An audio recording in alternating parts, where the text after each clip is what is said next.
Let me tell you something uncomfortable, something most people would rather avoid facing. The narcissist in your life is not powerful because they are confident. They are powerful because you have not asked the right question. You have been negotiating, explaining, calming things down, and trying to please them, believing that logic, empathy, or patience will someday reach them. It will not. And that belief is draining your time, your energy, and your sense of what is real. We need to begin with something very direct, because honesty is the only place where order can grow out of confusion. Narcissism does not fall apart when criticized. It does not break under insults, and it certainly does not weaken under emotional begging. It collapses under accountability. That is not a moral judgment. It is a psychological fact. The narcissistic structure is built like a room full of mirrors. Everything is reflection, distortion, and image control. The moment you bring something solid into that space, something real that cannot be twisted or emotionally reshaped, the entire structure begins to tremble. Now think about your own life for a moment. Think about that person who seems to drain the energy from every space they enter. The one who is never wrong, never responsible, always the victim, always misunderstood. You try to explain yourself calmly. You present facts. You appeal to fairness and reason. And what happens? Nothing changes. Or worse, you somehow become the problem. That is because you are playing the wrong game. You are assuming the narcissist is operating in the world of truth. They are not. They are operating in the world of power without responsibility.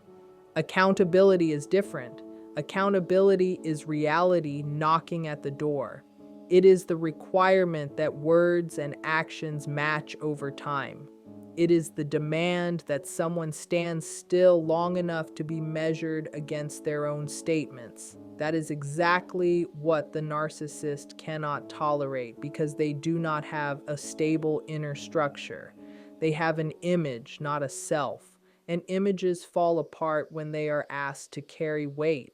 Picture someone who constantly talks about being loyal, ethical, and morally superior. As long as those claims are floating freely, they sound convincing.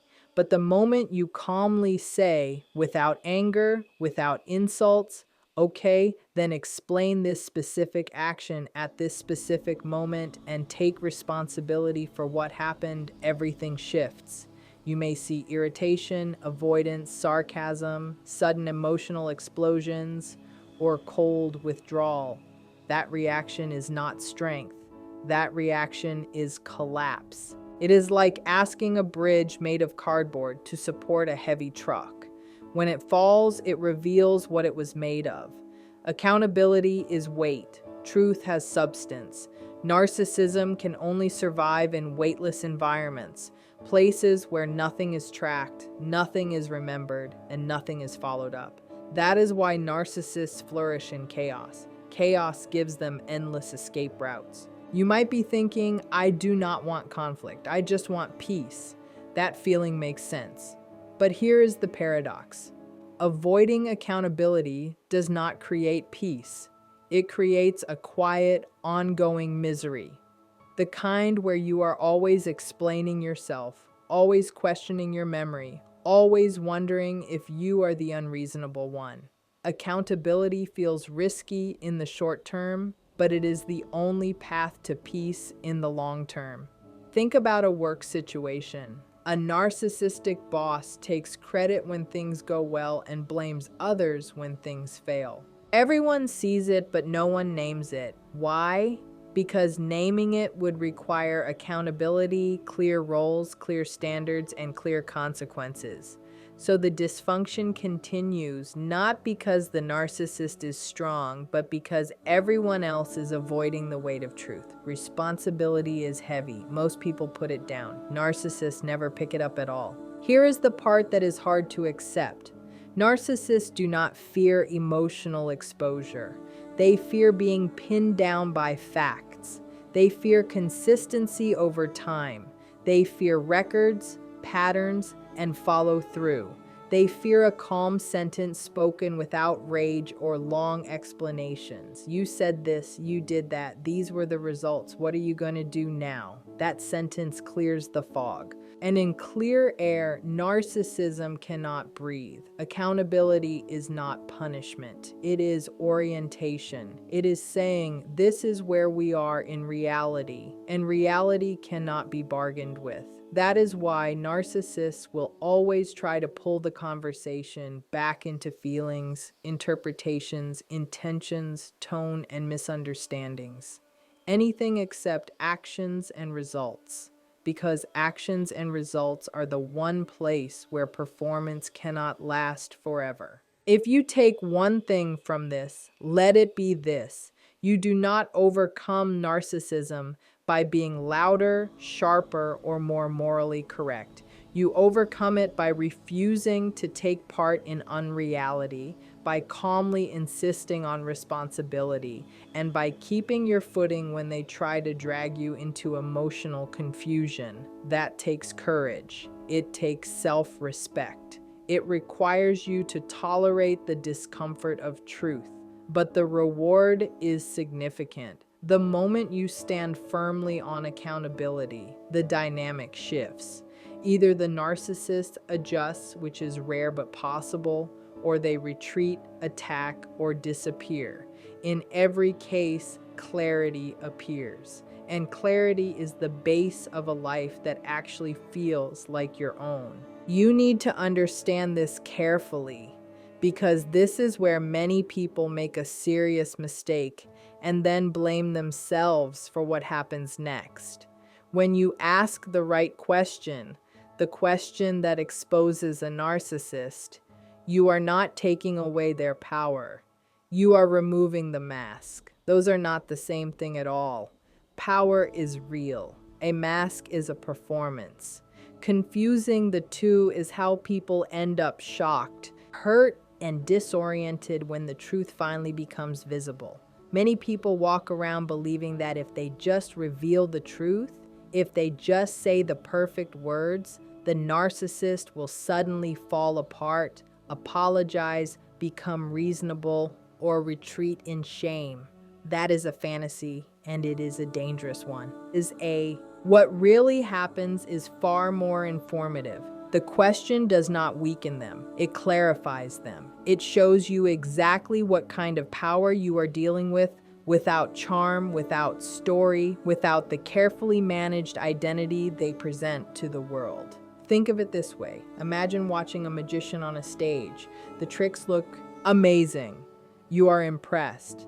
You lean in. Then someone turns on the lights backstage and shows you the wires, mirrors, and hidden doors. The magician does not lose the ability to move. He does not disappear. He does not collapse. But the illusion is gone. You can never watch the act the same way again. That is what the question does. It does not destroy the narcissist. It destroys your illusion. That is frightening for many people because illusions are comfortable. Illusions allow you to believe the chaos has meaning, that the cruelty has a reason, that if you just try harder, explain better, love more, things will finally make sense. The right question removes that comfort.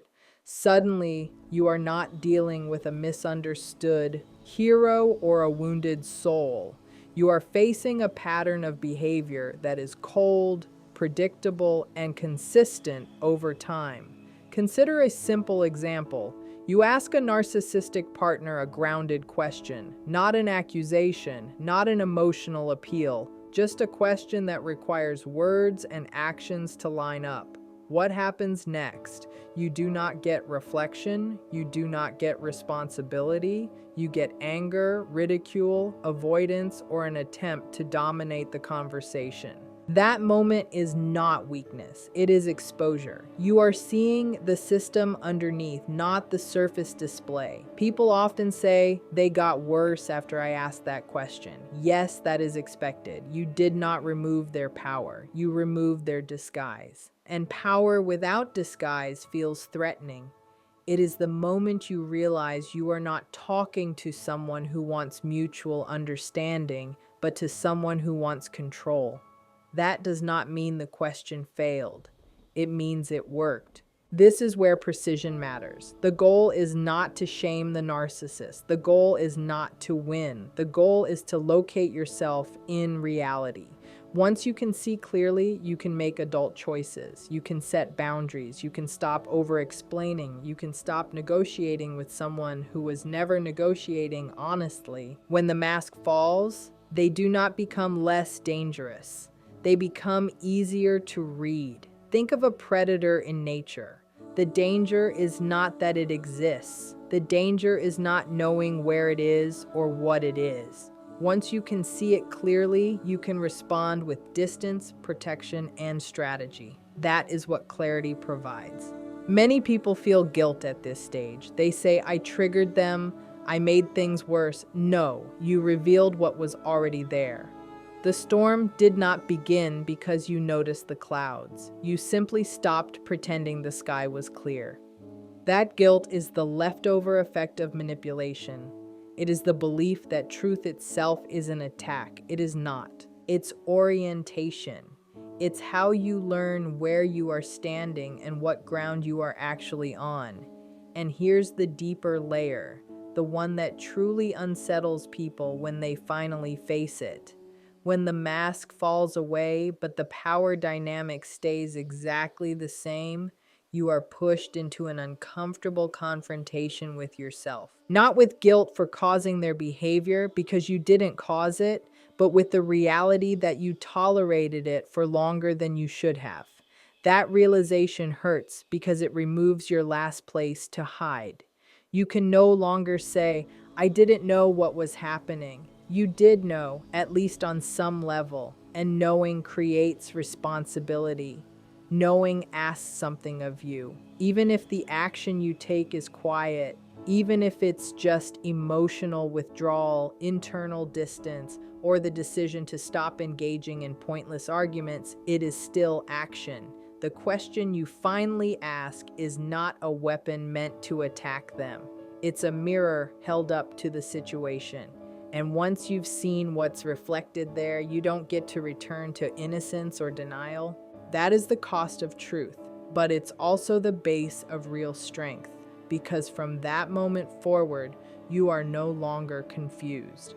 You are no longer guessing what something means. You are no longer trapped trying to interpret mixed signals. You are standing in reality, and reality, while often harsh and disappointing, is stable. It's solid enough to build a real life on, unlike fantasy or hope that never turns into action. There is a mistake people make again and again when dealing with narcissistic personalities, and it's subtle, which is why it's so dangerous. They listen closely to what is being said instead of watching carefully what is being avoided.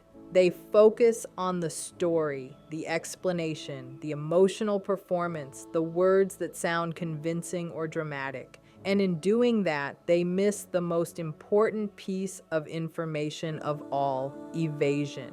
Because evasion is not confusion. It is not forgetfulness. It is not complexity. Evasion is a choice, and that choice becomes a confession. When someone is asked a clear, grounded question and they refuse to answer it directly, something meaningful has already occurred. You have reached the edge of truth, and instead of stepping forward, they have stepped sideways. That sideways movement tells you more than 1,000 emotional speeches ever could. Truth moves forward, even slowly. Deception moves in circles. That is one of the simplest ways to tell them apart. Think about this in ordinary, everyday terms. Imagine asking a simple question at work. Who approved this decision? There is no accusation in it, no hostility, just a request for a fact, and suddenly the room fills with noise. Explanations about context appear, stories about pressure and stress come out, someone cracks a joke, Someone gets irritated, someone questions your tone or motives. Anything happens except an actual answer. That is not random. That is not an accident. That is an escape maneuver. And escape maneuvers exist for one reason only. There is something on the other side of that question they do not want you to see. People often excuse this behavior by saying maybe they didn't understand the question, but pay attention. Narcissists understand questions very well. In fact, they are extremely sensitive to them. A real question narrows the space. It removes fog. It reduces ambiguity. It demands a position, and a position creates vulnerability. If you take a position, you can be evaluated, you can be remembered, you can be held to it later, and that is exactly what narcissism cannot tolerate. Evasion is not a lack of intelligence. It is a surplus of strategy. It is the instinctive response of someone whose internal structure cannot survive scrutiny. Think of it like a shell game. As long as the cups keep moving, you cannot track the ball. The moment the movement stops, the truth becomes obvious. So the movement never stops. New topics appear, new emotions surface, new crises are introduced. New accusations are thrown into the mix. The speed itself becomes the defense. Look at how this plays out in personal relationships. You ask a partner a calm, grounded question about a broken promise, not with anger, not with drama, just clarity. And suddenly the conversation shifts. Now you're talking about how hard their childhood was, or how you are too sensitive, or how this is not the right time to talk, or how your question proves you don't really love them. That emotional detour is not intimacy, it is misdirection. And once you see it clearly, you cannot unsee it. Here is the crucial thing you must understand. People who are telling the truth may struggle. They may hesitate, they may feel uncomfortable or embarrassed, but they move toward the answer. They don't run away from it. Evasion always moves away. It is retreat disguised as complexity.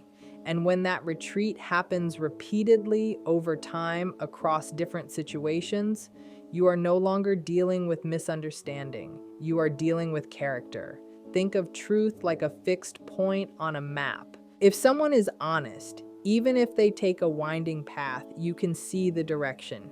If someone is evasive, there is no direction at all, only motion. And motion without direction is chaos. Narcissists live inside that chaos because chaos protects them. Chaos dissolves memory. Chaos erases accountability. Chaos keeps everyone else tired, confused, and doubting themselves. Many people feel guilty when they start to notice this pattern. They think, am I being unfair? Am I reading too much into this?